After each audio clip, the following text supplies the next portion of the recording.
In this module, we are going to study a simple criteria for Riemann integrability. A consequence of this criteria is the fact that any continuous function will be Riemann integrable. In a later module, we shall study the Lebesgue integrability criteria that completely characterizes all Riemann integrable functions. So theorem,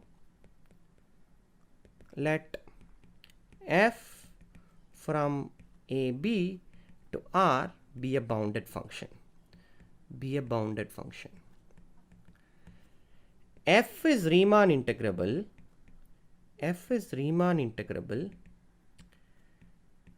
If and only if we can find, if and only if for each epsilon greater than 0, we can find a partition P epsilon such that U f P epsilon minus L f P epsilon is less than epsilon.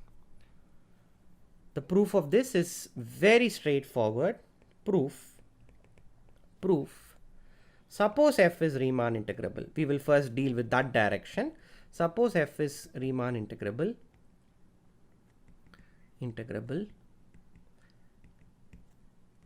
Then that just means that infimum of UFP is equal to supremum of LFP. That's the definition of a function being Riemann integrable, which just means that we can find partitions P1, P2 such that U of FP1 minus L of FP2 is less than epsilon. Why is this the case? Well, this infimum is equal to this supremum. That means that there must be some quantity here and some quantity here that get arbitrarily closer and closer, right? So for this fixed epsilon, we should be able to find a partition P1 and a partition P2 such that UFP1 minus LFP2 is less than epsilon. Okay. Now it's easy to find a common refinement. So UFP1 union P2 minus LFP1 union P2 is of course less than epsilon. Why? Because by going to the common refinement, you're only going to decrease this quantity. You're only going to increase this quantity and decrease this quantity. Therefore, the difference is only going to get lesser. So you have UF P1 union P2 minus LF P1 union P2 is less than epsilon. Okay, so this proves one direction. Conversely, assume that for each epsilon greater than 0, we can find P epsilon such that U f P epsilon minus LF P epsilon is less than epsilon. Then it follows immediately that UF is equal to LF. Why is this the case? Well, because UF minus LF is always going to be less than or equal to UF P epsilon minus LF P epsilon, right? Because this is the infimum of the quantities UF P epsilon and LF is the supremum of the quantities. Therefore, UF minus LF will have to be less than or equal to UF P epsilon minus LF P epsilon, and this is less than epsilon. So what we have shown is UF and LF can be made epsilon close, hence by a theorem which we proved way back in week 1 or week 2. I think week 2 we are done. Okay, so because UF minus LF is less than epsilon, we are done. So this was a rather simple criteria. In fact, it just rephrases the fact that UF equal to LF in a slightly different language. But this is very useful, as can be seen in the next theorem. Any continuous function f from AB to R is Riemann integrable. Now here is a situation where we will not just use continuity, we will use uniform continuity in the proof. So first of all, observe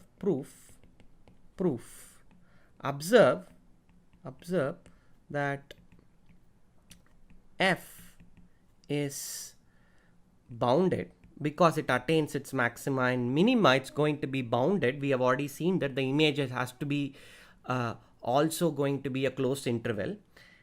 Observe that f is bounded and uniformly continuous.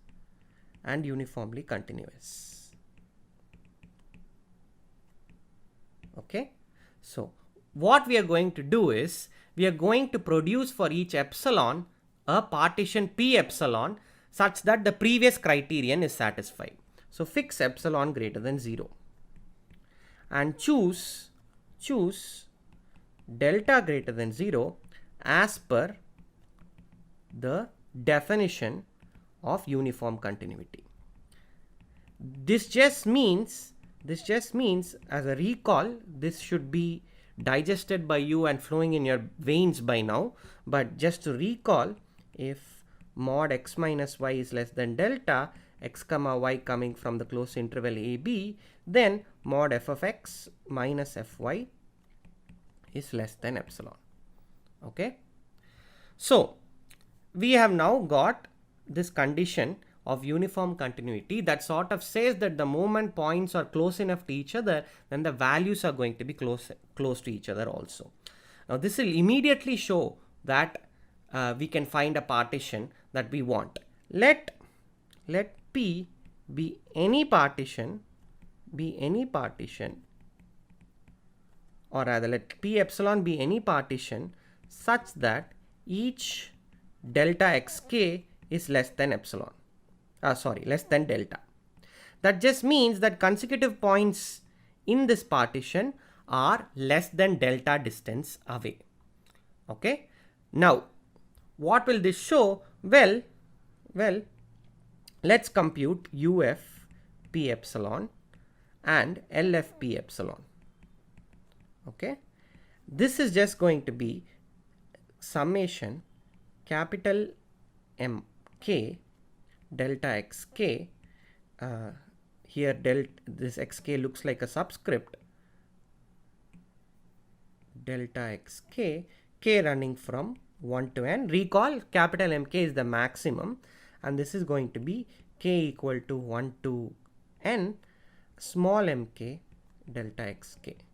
Now we have this. What we are really interested in from the previous criterion is UFP epsilon minus LFP epsilon, right? And a moment's calculation will tell you that this is summation k equals 1 to n mk minus small mk delta xk. Well, that was easy enough. Well, what do you know about capital MK minus small mk? Well, this is a continuous function.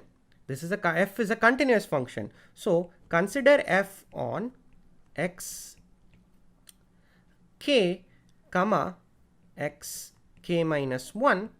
Okay, this is f on k x k minus 1 attains its maxima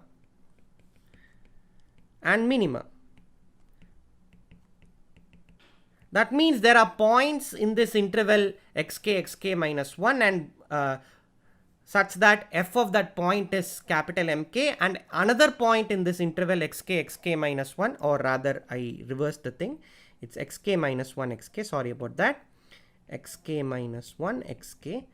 There are points in this interval such that f of that point is capital MK and f of that other point is small mk. We can find points here simply because this function is continuous and this is a compact set, therefore f will attain its maxima and minima. Okay, but that just forces by our choice of delta and the fact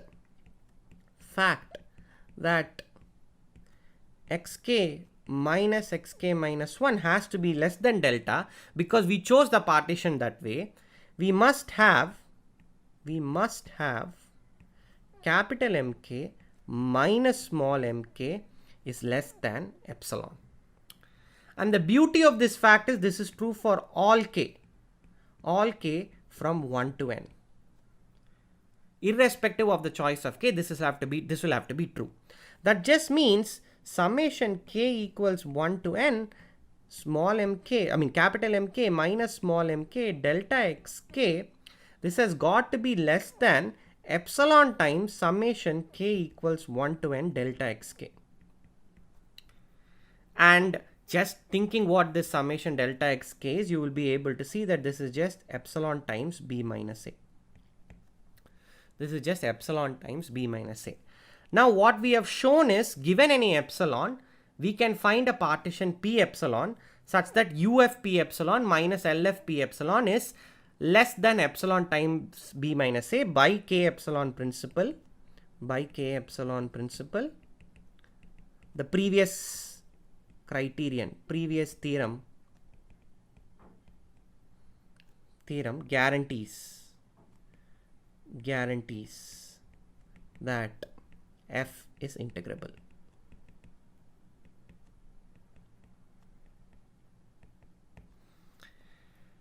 Okay, so this completes the proof. The proof was an application of several properties of continuous functions. Please go through the proof carefully and see where each property of continuous functions were applied. To even begin the proof, we had to use the fact that continuous functions on compact sets will have to be bounded. We have defined integrals only for bounded functions. This is a course on real analysis, and you have just watched the module on criterion for Riemann integrability.